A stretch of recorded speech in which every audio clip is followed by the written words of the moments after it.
Radical Jack here. Um, Interesting to sit down. Notice that I bounce around a little bit. It's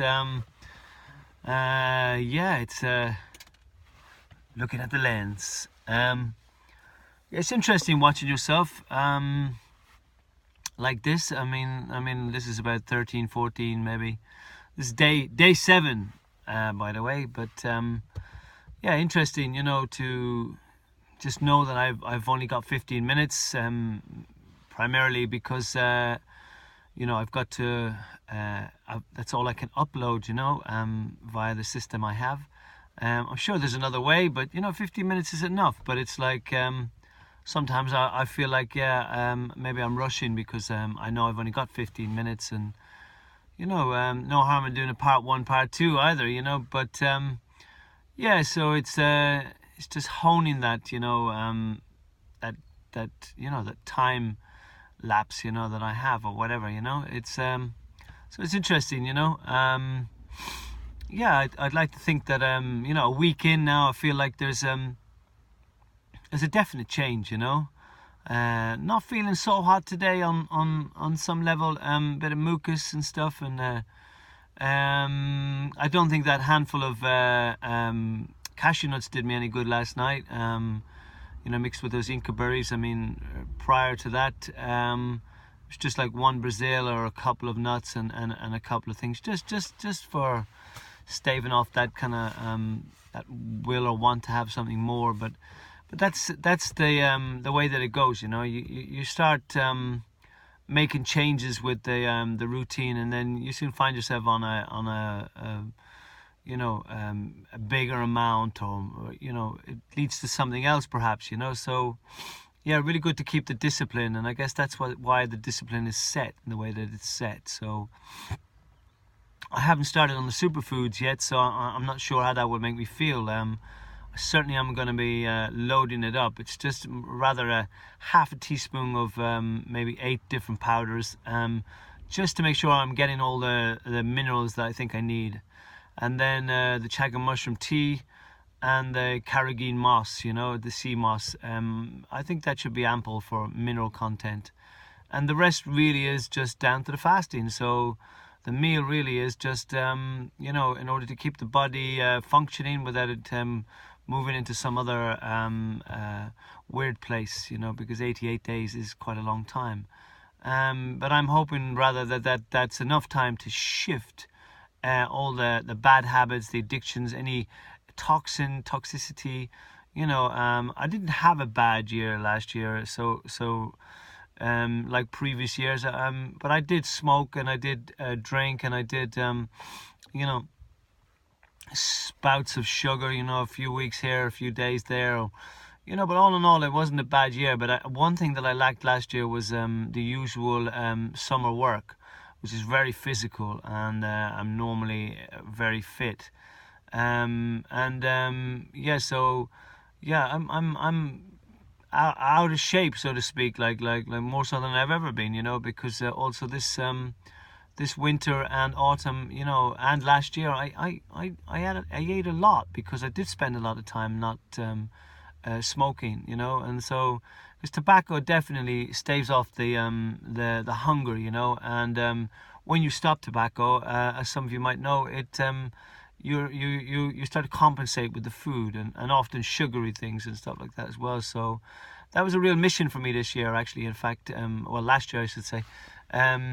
Dealing with the triggers, and also stopping tobacco and sugar at the same time for once. Normally I would leave them, one at a time or something. So as not to use the sugar to fill the hole of the tobacco. I decided to do them both at once. I was ready for this. It's been a long time coming. So, but yeah, you can find other foods to get stoned with or hammered, overeating, is a big thing. So yeah, all in all, it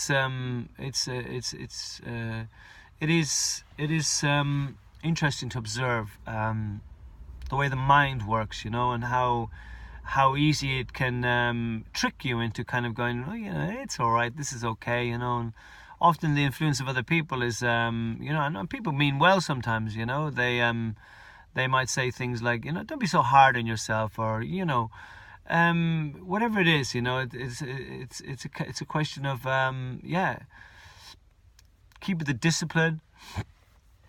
And yeah, I'm sure there's lots of things come up, but I noticed when I was doing my fire breath, my Wim Hof breathing, you do 3 times, and there's a period where you're holding your breath for as long as you can, and my lung capacity seemed to be half compared to the morning before, and I did wake up this morning feeling heavy, you know, heavier than the previous 2 mornings. I put that down to the excessive cashew nuts. I'm always a little bit funny about certain nuts anyway, you know. Some seem to work better for others. Some, you know, some of us are good on others, and others not, you know, so on. And cashew, definitely. I'm never sure. I'm never sure about nuts really, that once they're outside of the shell, you know, because then they are starting to get in they're heading towards rancidity. Oh, my pronunciation of words, sometimes I just can't find them. I often find that that's also got a lot to do with my yeah, my how full I am, you know. So, you know, there will be, you know, in week 2, week 3, some obvious changes around that, where, you know, I feel like you might notice me speaking clearer, finding words easy, you know, not so much stammering or pausing, you know. Obviously, there's going to be a certain amount of that, you know, you've got to account for comfortability and nervousness. Not doing this before, never been on camera before. Looking at myself, looking back at some of the things, it's amazing, really, you know, to see yourself on camera, you know. But you know, I'm old enough now to you know, I don't mind certain things about myself where I once had a problem with, you know. Certainly, you know, I think the ego, yeah, you know, often plays a big part in what we see or what we think we see. And I'm hopefully trying to, I'm coming across as just as honest, you know. There's definitely parts, you know, where I could have done another take, but this is all part of it. I want this to be as organic as possible, you know. And you know, thanks to some of my friends for some of the feedback, you know you are, and you know, for the comments on me, or them feeling inspired, and so, you know, it's slow, and it's it is what it is. It's you know, it's something I'm going to continue. I've set the challenge, and yeah, I look forward to this, you know, every evening. My battery nearly went dead, so I couldn't actually, had to take it with me for the Ishnuk climb, so to get a charge and be able to do this, and hopefully upload this immediately, you know. So you know, yeah, so the mind plays a massive part on, you know, I touched upon this yesterday, maybe the day before, in relation to hypochondria, you know. You know, when we believe that something's bad for us, you know, I mean, there's a difference between something actually being bad for you and believing that it might be bad for you, you know. It's there's a fine line between things, which is why there's such an emphasis here on the food, you know. And the fast for me really is about, you know, many things, I suppose, but eliminating toxins, of course, preventing illness, introducing a new way of living, a new diet, you know, discipline and focusing on, you know, hopefully returning to food in a way where I'm not overeating, I'm not overcompensating, and I guess there's a lot of factors here, you know, especially in relation to trying to fill the hole. We often do that, you know, when we let something go, like tobacco or whatever. So there's you know, it's not just black and white. It can be complex, this whole story, you know. But you know, certainly I'm remembering some of the things that happened to me prior, you know, and the kind of things that you know, have me in this kind of state again, you know. I mean, one thing for sure, you know, this is definitely the right season for it. It's no coincidence that you know, Lent for the Catholics is at this time, and Ramadan's not too far away.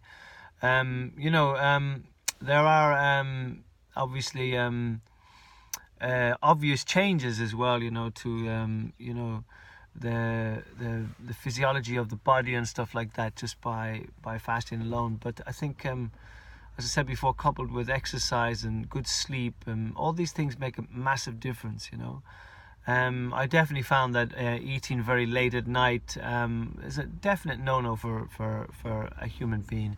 The body needs the time to rest, and if it's trying to digest food while it's trying to sleep and rest, it's possibly where you have an uneven night, or a really bad night's sleep, or bad nightmares, depending on what it is you've eaten.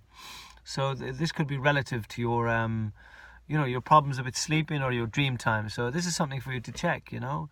Certainly, we know a lot of these things already, but often until somebody else says it and confirms that, we don't do anything about it. So it's good to do the research and stuff. I think, as I said before, one of the biggest things for me is putting the emphasis on understanding around this is one thing that we can control, what we put into our mouth.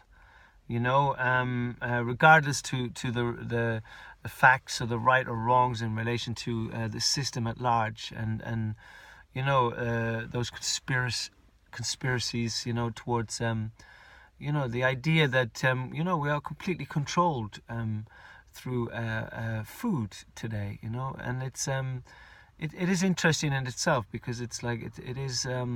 There's a lot of middlemen. There's a lot of things happen before the food gets to you on the plate. Pesticides, fungicides. The Roundup, the various things that can go on in order to try and keep that food vibrant for you. And I think one of the best ways around that, as I said before, is thinking seasonally. The ancients, the old traditions. Our ancestors, and the holy men, they said that, to be at one with your surroundings, eat the food that's closest to you. This is very interesting, because it is, it's can be interpreted as seasonal, and also, this idea, that maybe a lot of this food that's coming to us, from other climates is not really, is not necessarily beneficial to us, and.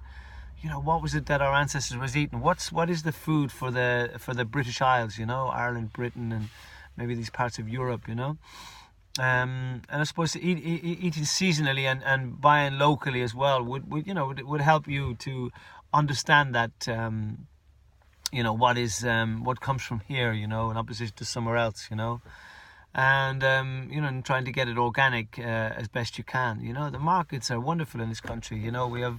We have so much to thank all the people who came from abroad, like the Dutch and the Germans, the English, who brought up a heap of cottages, countryside dwellings, that were completely left during those times of hard times or whatever. There's generations of those people who hippies who came looking for a better way of life, who are now have children. Their children's children are here, and have inspired a whole organic movement. It's amazing to see. Even my own little town, Carrick-on-Shannon, Flynn's Market, I remember going to school. Coincidentally, it was one of the first jobs that I had, was helping a guy who came into town once a week and sold fruit and veg. While I was supposed to be at school, I was scheming, and I was working while he went down to the pub and had a few pints. Quite simply, I was weighing up vegetables, and it was one of my first loves in understanding buying and selling and trading and weighing stuff up and serving people. It was fantastic. But that yard right there behind me where I was working is now purely organic everything. It's amazing. So there's a beautiful movement out there, and it helps to support the movement, and also it is a lot cheaper in the long run. Yeah, I can guarantee you, when you stop buying the packets of biscuits and the things that would equal like a vegetable, things that you don't need, that are no good for you, you'll soon see you're actually saving money. So anyway, this is what's